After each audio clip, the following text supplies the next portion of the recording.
Hello and welcome everyone to a video on my scenario, my Memoir 44 scenario that consists of two breakthrough maps side by side on the Battle of Dubno-Brody called Force versus Finesse.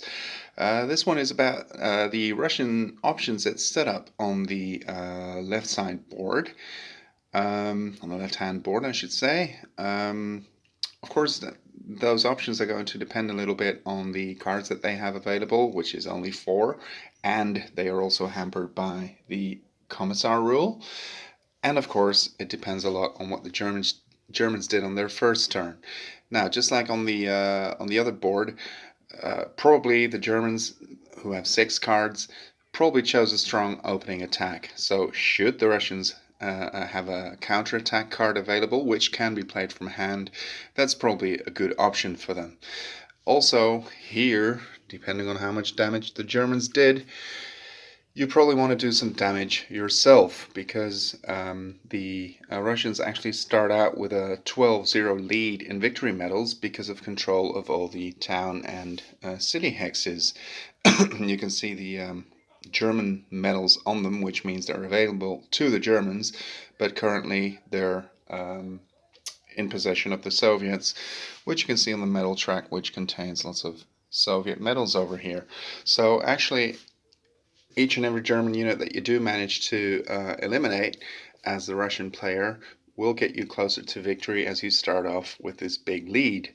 Now, this unit, depending again on what the Germans did, but it's likely to have been, at the very least, chased out of the city, probably down to a couple of figures if the Germans chose to attack on that side of the board.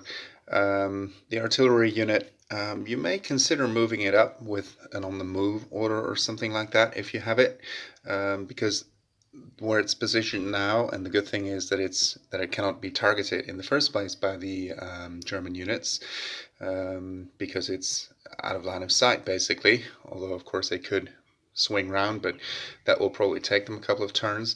But here they cannot retreat. Of course, the advantage is should the Germans move into the forest hexes themselves, they won't be able to attack on the same turn, but it might be a safer option to move it forward one hex, and the best time to do it would be with an on the move action, obviously, because as you move into a forest hex you won't be able to fire in the first place, and artillery, if it chooses to move, is of course never able to fire.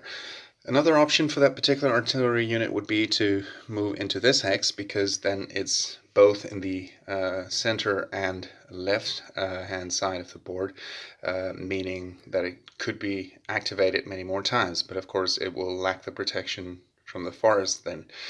Over here on this side, well, again, depending on what the Germans did, you should have a couple of units left at least, and if you have the KV unit left and the T-34, the elite tank units, then you might actually consider counterattacking, especially against German units that may still be on the baseline, should they be within range and within reach of the tanks. And keep in mind that the Russian armor in this scenario has a maximum move of 2 as opposed to the regular 3, which the Germans do have.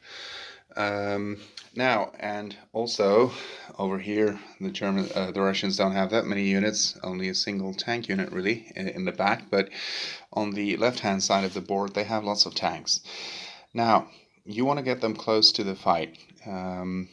One option is to move them up here and try to position them here if they can get there before the Germans do, but obviously the only way to get there would be through the village, which will slow them down, apart from the fact that they can only move 2 hexes per activation.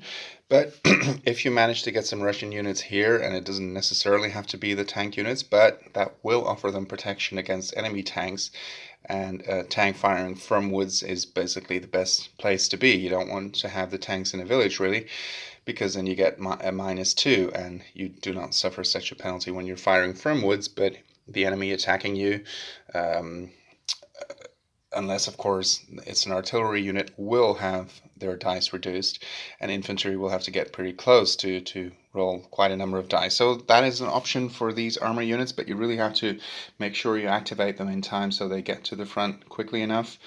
see that I should add one Russian tank unit here, or tank figure. Another option is, and let me put the deck aside a little bit, to move them over here onto the road, and then to Brody, and also to Verba, or perhaps even swinging back down and all the way to Dubno. So positioning them here in the forest hexes would not be a bad thing to do, and getting them here, but then you're probably pushing your luck, because it's quite likely the Germans will get there before you do, but you never know. If you activate them quickly enough, why not? Yeah, so those are some things you should keep in mind for the Russians, especially these units. On the playtest run I completed today, they actually never did much, because they were already weakened severely because of a German air attack. Because of course they only consist of 2 figures each. It's pretty easy to either eliminate them or to cause them serious damage, and once you're down to 1 figure, you probably don't want to put them in harm's way. So it's important to spread out right away from the beginning using on the move orders.